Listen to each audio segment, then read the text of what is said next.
le R après le I est très important, donc il faut les retrouver, les rechercher, comme on le fait d'ailleurs pour beaucoup d'hommes.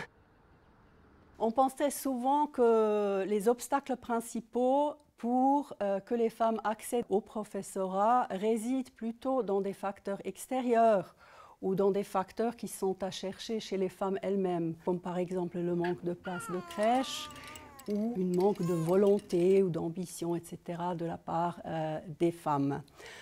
Or, ce que la recherche montre aujourd'hui, c'est qu'un des facteurs les plus importants qui empêchent les femmes à accéder à des postes à responsabilité, c'est l'existence de biais de genre. Un exemple de biais de genre serait de considérer que les hommes ont des caractéristiques ou des compétences différentes de celles des femmes, et un certain nombre d'études ont montré qu'à CV équivalent, une candidature masculine serait toujours jugée plus compétente qu'une candidature féminine.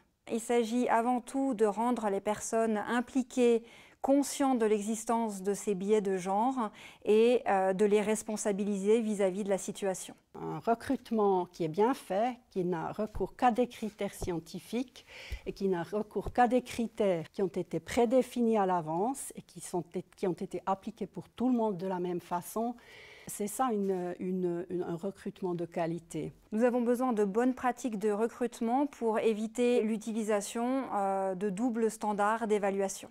Un double standard d'évaluation serait, par exemple, de considérer la charge familiale uniquement pour les femmes et pas pour les hommes.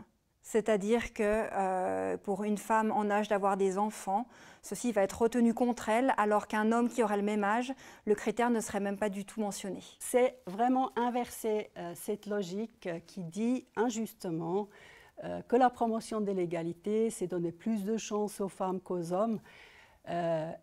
Non, c'est de créer un climat accueillant, non discriminatoire et respectueux pour toutes et pour tous. L'égalité, c'est entre vos mains.